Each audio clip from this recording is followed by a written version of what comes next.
नमस्कार मु doctor Santosh Kumar Swain assistant professor department of medical oncology IMS and SUM hospital Phulnakhara Bhubaneswar आम रोगी को कैंसर होती सन्देह केमती करवा कैंसर डॉक्टर पाखु आसवा केमती तो प्रथम सपोज भावतु छुआ अच्छी तो ज्वर हो छाड़ूना खास हो छाड़ूना गेटा गेटा देहरे होती तो दुर्बल हो जाऊँगी राति ज्वर आसूँ झाड़ बाहर तो आम लोकाल डॉक्टर को देखले कि दुई चार दिन भितर रोगर किसी उन्नति होनी तो आम आने कैंसर ट्यूबटा देखे पार ये कारण लिक्यूमिया हो पाए ये गोटे ब्लड कैंसर हो पाए तो आम सहजरे डेरी करवा उचित नुहे ताको आणिकी कैंसर डॉक्टर परामर्श नहीं आम तार कंप्लीट ब्लड काउंट करवा पेरिफेराल स्मेयर करवा बोन मेरो एस्पिरेशन बायोप्सी करवा करके रोग को आम निदान करवा आम ब्लड कैंसर कि ना जाना ता सहित जब आम ब्लड कैंसर जानले डर तो निश्चित लगे किंतु तापे उन्नत धरण चिकित्सा अच्छी एग्जाम्पल कीमोथेरापी अच्छी इम्यूनोथेरापी अच्छी मोनोक्लोनल एंटीबॉडी अच्छी कार्टी सेल थेरापी अच्छी बोन मेरो ट्रांसप्लांटेशन अच्छी सब प्रकार सुविधा आमर ये उपलब्ध अच्छी तो ताको आम आणिकी डॉक्टर को देखा तो साधारण रोगीटा संपूर्ण रूप भल हो पार चिल्ड्रेन मानकर specially acute leukaemia blood cancer रे पुणी तार प्रकार भेद था एक्यूट हो पाए क्रोनिक हो पाए लिम्फोमा हो पाए माइलोमा हो पाए कि छोट छुआर जब लिकेमिया होची संपूर्ण रूप भल भी हो पाए आम जो साधारण धारे जे लिकेमिया हो गला खर्चांत हो रोग भल हो पारनी इनफेक्शन हो लोक मैंने कौन भावे अन्य रोग डियाई ये सब किसी ना लिकेमिया अन्य रोग को दिए ना अन्य जाए कंटेजियस नुहे आउ लिकेमिया भल भी हो पाए सब घातक नहीं थाई पारे आउ तार चिकित्सा संपूर्ण रूप हो भी पाए दैट भी आम आयुष्मान भारत कार्ड हो पार गोपबंधु कार्ड हो पार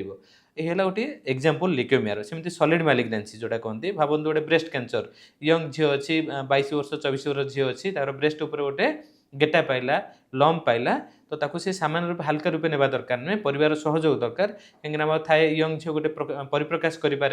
तार स्तन उपर गोटे गेटा होती तो सी तार माँ सहित बंधु भाव में परिप्रकाश करने दरकार से गेटाटा सामान्य गेटा न होता है से कैंसर लक्षण होता है तो डॉक्टर को देखा दरकार तार डायग्नोस्टिक मामोग्राफी कराए डायग्नोस्टिक मामोग्राफी जब सन्देह आसला निडिल बायोप्सी छुंची परीक्षा कराए छुंची परीक्षा जब प्रमाणित हो जाए एलडी अवस्था जदि जस्ट आरंभ हो रोगटा संपूर्ण रूप से भल हो पार चिकित्सा द्वारा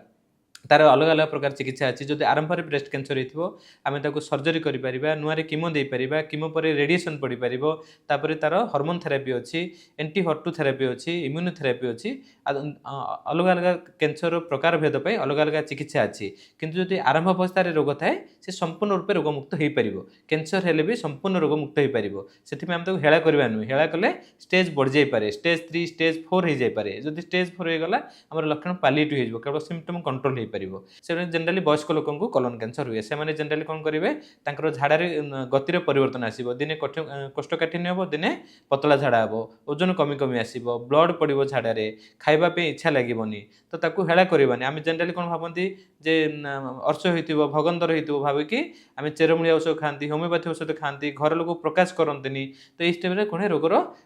स्टेज बढ़ी जाए किंतु यदि आम इमिडिएटली आसिक मेडिकल ऑन्कोलॉजी देखा मेडिकल ऑन्कोलॉजी डॉक्टर ताको इवैल्यूएशन करेंगे कोलोनोस्कोपी करेंगे बायोप्सी करेंगे स्टेज करेंगे जदि कीमोथेरापी दरकार थी कीमोथेरापी देवे सर्जरी आवश्यकता अंक सर्जन पाखक पठेबे जोटा कि आमर ये सब प्रकार चिकित्सा उपलब्ध अच्छी तो द्वारा रोगी संपूर्ण रोगमुक्त हो पार जदि आम आरंभ स्टेज देखा द्वारा किसी रोग जेनेटिक हो पाए जड़े परिवार सदस्य होने अन्य पाखे रिस्क रही पारे तो ताको रिस्क रिडक्शन करने तार पद्धति अच्छी जेनेटिक टेस्ट करवा अन्य परिवार अन्य सदस्य मानक जमती रोग हेनी तार प्रतिकार व्यवस्था भी आम पाखे उपलब्ध अच्छी तो ये गोटे कॉलन कैंसर सेमती आमर ओराल कैंसर जो मैंने गुटखा खाती कि स्मोकिंग करती सिगरेट स्मोकिंग करती अल्कोहल करती पार्टी घा हुए अल्सर हुए तो ताको आम सामान्य घा रूप में अनुचित आसी तुरंत मेडिकल ऑन्कोलॉजिस्ट को देखा दरकार जदि सी कैंसर हो आरंभ अवस्था थी से संपूर्ण रूप से भल हो पार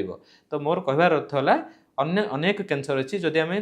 समय था चिकित्सा करवा समय था डॉक्टर परामर्श नेबा तो आम संपूर्ण रोगमुक्त हो पार तो आम से जो आम मनर गोटे द्विधा अच्छी माइथ अच्छी जे कैंसर हो गला आम लोक प्रकाश करवानी डॉक्टर पाक जावानी घोड़े रखा लोक मैंने आमको एभोड करेंगे खराब अंगर देखिए से सब नुहे सी पुरातन तथ्य थिला एबे आरंभ अवस्था जना पड़े तार संपूर्ण चिकित्सा भी अच्छी जो थे कि संपूर्ण रोगमुक्त हो पारे कैंसर रोग होगा सत्वे तो से आमको आरंभ अवस्था डॉक्टर परामर्श नेबा निहाती दरकार जोटा कि आमर ये कैंसर सब प्रकार सुविधा आम पाखे उपलब्ध अच्छी।